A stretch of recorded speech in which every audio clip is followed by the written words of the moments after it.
you rehab this unit, it's a really nice unit, but you still have a bunch of shit bags in this building. You're not going to attract a good tenant to the, even though the unit's really nice, because as soon as they get there, they see all these other tenants that they don't want to be around. They see their shitty cars outside, whatever that is. No matter what you do to the inside of that unit, you're not going to attract good tenants if the tenant pool there is less than desirable. I mean, I would say it goes back to when we jumped into business together. Um, we had interest in diving into multifamily just based on the scalability, the process of finding the property, underwriting the property, dealing with an owner, checking out the property, doing your due diligence. All of that is relatively the same, whether it's a 20 unit property or a single unit property. Like, obviously, the 20 unit property has more due diligence, there's more units to go through, more underwriting. It's just there's a heavier lift there, but in the end, finding the deal, whether that's 20 units or 1 unit, and dealing with an owner is the same thing. So the fact of being able to have scalability is huge. The fact of how properties are valued is huge. So the fact of properties being valued at NOI divided by your cap rate to get a purchase price is very different than in the single family space when you're looking at comparables as your property value. That is an important piece, because you can then impact the property value just by increasing income, decreasing expenses, and drastically improving the overall purchase price of the property when we go to sell. I would say some of those are the key catalysts. And then also just the fact of, again, scalability around like one roof, if it's a single building, or if there's multiple buildings, then you have a couple roofs, for instance, but you're not having 20 different roofs. In that example of a 20 unit apartment complex, you have one roof instead of that 20. You're not driving around to all of the different buildings. You can crush through, let's say, a bunch of renovations all in a single building, keep your contractors in place for that single building for an extended period of time, rather than take materials and contractors and divvy that up across all those different locations. And you can hope that they're in the vicinity that's driving distance right there, but maybe it's 20-30 minutes away, and things start to become a lot more inefficient when you have that piece. So for those reasons, that's why we had dove into multifamily, and still love multifamily. But obviously, you continue around single family. I do as well.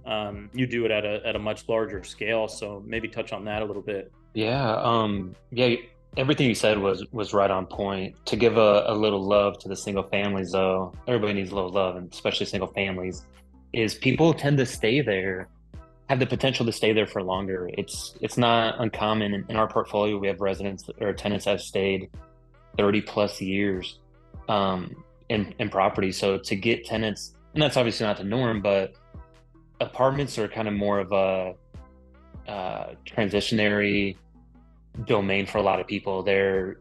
And again, it's all relative to where you live. That's a completely different story. Let's say New York, where everything is an apartment, it seems like New York City. But here it's in the Midwest, it tends to be somebody stays in an apartment a year, maybe a couple of years. If you're lucky, in our experience, 3 or 4 or 5 years. And again, you also have others that have stayed there forever, but oftentimes your turnover units every 2 years, 18 months, 2 years, whatever your average length of stay is for tenants. And again, once a property goes vacant, it can start to kill you, whether that is just because it's sitting vacant, not bringing in the income, or that you also need to do renovations to that property because the last tenant beat it up. So a big benefit for single family from our experience, my experience has been the length that a tenant can potentially stay there. Single family properties are always really high in demand as well. They tend to get rented, I would say, significantly quicker than our apartments. Our apartments still get rented quick, but it just seems the volume of tenants viewing the properties, applications coming in, quality of applicants coming in is a lot higher on the single family side. But again, to scale up, going back to your point, Adam, it's tough to do with single family.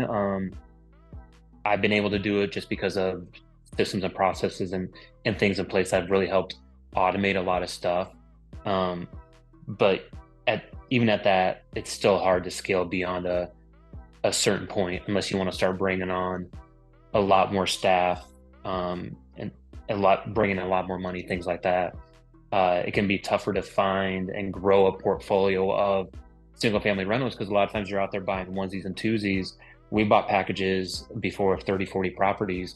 But to build up a big single family rental portfolio can definitely take some time versus buying one building that is 48 units, so 48 individual properties per se, all in one swoop. So yeah, going back, scalability is the biggest difference in our opinion. I think one more to add to the benefit side of the single family space is that single property is a contained area. So you change that single property, you get a good tenant in, and that's your space. You've kind of completed that. Whereas multifamily, if you have a rougher building, for instance, like you're pretty much clearing house. You're pretty much getting all of the tenants out to change that whole building. Whereas single family, all right, we had one bad tenant, let's get them out and get somebody new in, renovate, whatever the case may be, get somebody new in, and it's a much better environment overall. Obviously, it's harder to change the neighborhood, but that's the same case whether that's multifamily or single family. But just in general, you could potentially have a heavier lift if it's a little bit rougher of conditions inside or tenants. There may be more than one. It's not just a single bad egg. Yeah, we've chatted about that a little bit before. One of the properties we bought, our intent was to go in there and kick out two or three tenants and then rehab those units, get those rented, and then kick out a couple tenants. And when I say kick out, yeah, these guys need to be evicted. It's not, hey, they were good paying tenants and we're giving them a 30-day notice. These guys needed to be kicked out. And we knew that eventually everybody was going to leave. We just thought we could do it in steps, but soon came to realize, like you were just saying, that's not how it works. You gotta clean the entire ship. You gotta get everybody out there, then get what you were saying a minute ago, get contractors in. They can work on everything all at the same time, do what they need to do.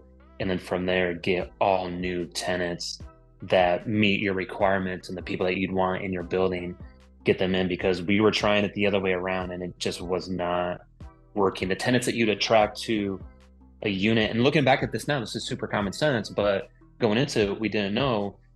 You rehab this unit, it's a really nice unit, but you still have a bunch of shit bags in this building. You're not going to attract a good tenant even though the unit's really nice, because as soon as they get there, they see all these other tenants that they don't want to be around. They see their shitty cars outside, whatever that is. No matter what you do to the inside of that unit, you're not going to attract good tenants if the tenant pool there is less than desirable.